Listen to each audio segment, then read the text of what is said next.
Entendi. Então vamos passar para a próxima Vamos pauta, por conta do horário, para a gente não ficar muito preso. Sim. A próxima vai ser... Essa eu vou puxar a sardinha pro meu lado, que eu sou católico, mas a gente vai conseguir debater bem isso. Padres ultraconservadores reforçam mobilização de Bolsonaro para o ato de 7 de setembro. Não sei se você viu ontem, mas o Bolsonaro ele esteve com alguns padres, fez uma consagração do Brasil, que é uma espécie de... Não sei como é que eu explico isso, mas é como se fosse uma entrega do país a... Uma oração, né? Um Isso, momento espiritual, isso. Coisa linda. E aí os padres rezaram com ele, e a manchete do Estadão, eu botei essa manchete de propósito, que diz padres ultraconservadores. E a minha pergunta fica, o que é ser ultraconservadores? Porque assim, se a igreja apoiasse algum lado, e eu não vou nem citar agora, e eu dizer, não, católicos apoiam. Se é para o outro lado, são os ultraconservadores. O que é ser ultraconservador numa religião? É cumprir a religião? Sabe o que eu acho engraçado?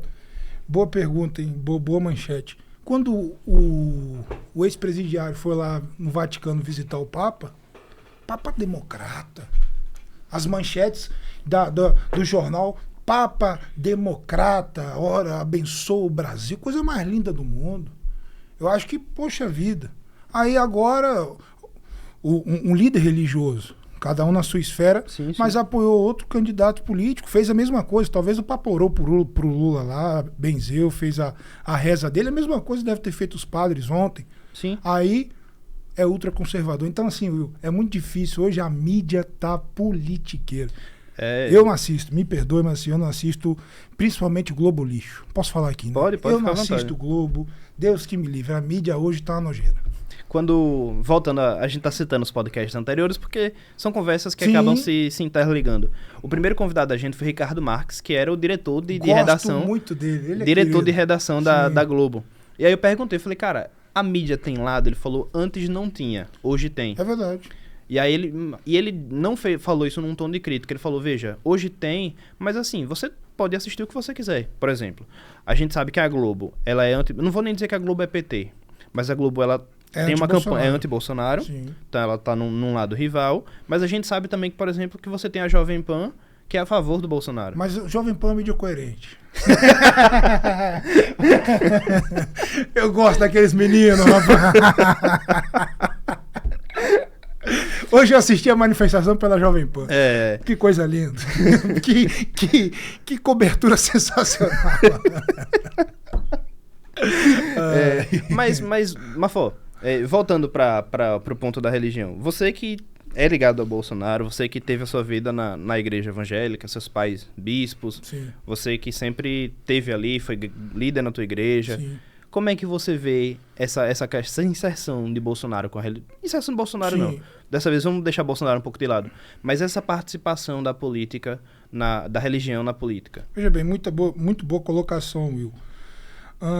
A gente precisa entender uma coisa, a Bíblia nos manda orar pelas nossas autoridades. Sim, verdade. Isso é uma coisa muito interessante. Veja bem, hoje a nossa maior autoridade no país, presidente da República, é o Bolsonaro.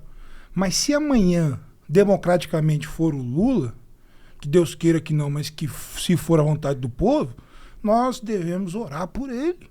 É o que manda.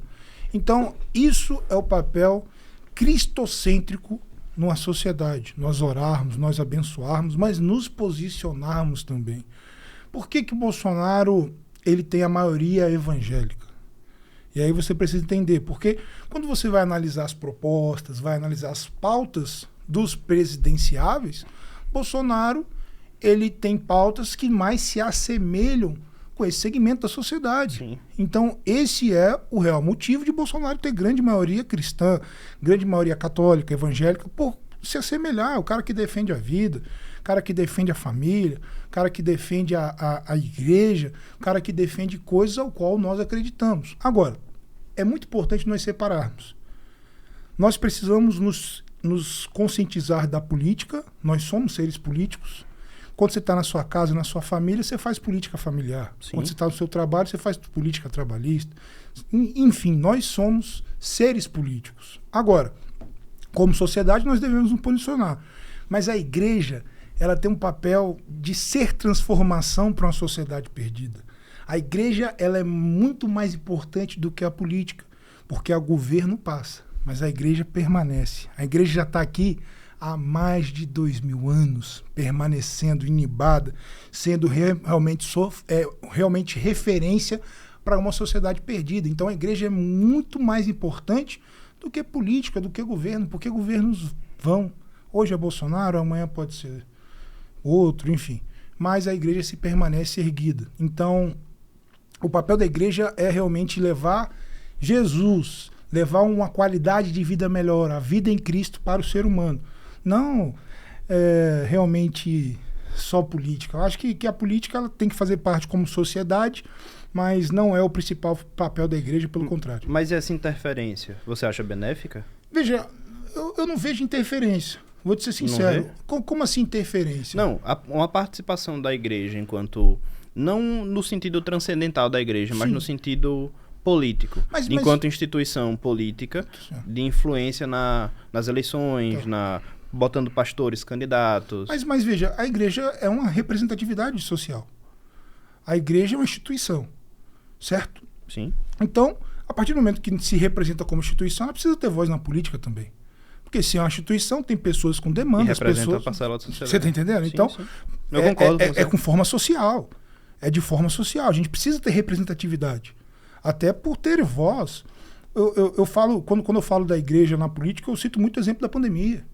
A pandemia veio o decreto que a igreja não era serviço essencial, nós ficamos com as nossas igrejas fechadas. E aí? A lei fecha uma igreja, não tem o que fazer. Lei é lei. A gente precisa se adequar à lei da nossa federação. Acabou. Então, a partir do momento que nós somos uma instituição, nós precisamos ter representatividade, sim, na política. Mas a política nunca é mais importante do que a obra da igreja. A igreja é muito mais forte do que política, do que candidato. Então, voltando a esse assunto, eu conheço pessoas que são cristãs, apesar de ser uma minoria, mas que votam em outros candidatos, que não defendem Bolsonaro. Eu conheço. Cara, a gente tem que respeitar. E a gente tem que respeitar. Sim, nós somos do corpo de Cristo. É normal, a gente tá aí, tem que ter opiniões diferentes. Viemos de berços, de ideias diferentes, formações diferentes, tem que ser respeitado. Então isso não pode nunca, principalmente de um líder, deixar influenciar. A gente tem que saber separar, saber o que é de Deus, o que é ali espiritual e aquilo que é profano. Sim. Eu gostei muito disso porque reflete muito a minha linha de pensamento. Porque, veja, as pessoas consideram uma religião um acessório de que, por exemplo, você foi candidato a vereador. Sim. Então, muita gente olhar e fazer, não, você tem a sua religião, você é vereador, você tira o acessório da sua religião, deixa do lado de fora da Câmara, exerce a função de parlamentar, sai da Câmara, bota o acessório de religião de volta. Isso não existe. Pois é. Porque a religião, como você disse, ela tem um papel muito mais interior, muito mais intrínseco do que a sua linha política, por exemplo. Aí deixa eu te fazer uma pergunta. Um deputado que representa aí o Sem Terra, ele tem uma representatividade no meio social. Sim. Ele vai lutar para dar voz à representatividade dele. Um candidato que represente os empresários, aí vamos lá, os empresários, sei lá, de algum segmento. Enfim, eles vão ter o apoio daquele segmento. E os evangélicos da mesma forma.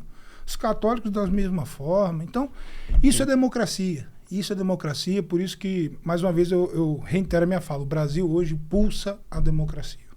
E aí, eu concordo bastante com você nisso. Porque, novamente, eu tenho a minha posição religiosa. Não existe possibilidade de eu abrir mão disso. E a minha inserção política, ela não consegue ser independente. Sim. E veja bem, Will, você me conhece há um tempo. Sim. Você já esteve comigo como líder espiritual. Qual foi o dia que eu deixei isso ser mais importante do que te ajudar em Deus, te mostrar o verdadeiro caminho da fé, o caminho de milagres? Cara, a gente não pode, misturar as coisas. Eu não gosto, pelo contrário, de misturar as coisas. Eu, como cidadão, me posiciono. Mas quando eu estou ali em representatividade do líder espiritual que sou, levando a palavra, cara, eu tenho que falar de Jesus, eu não tenho que falar de política. Uhum.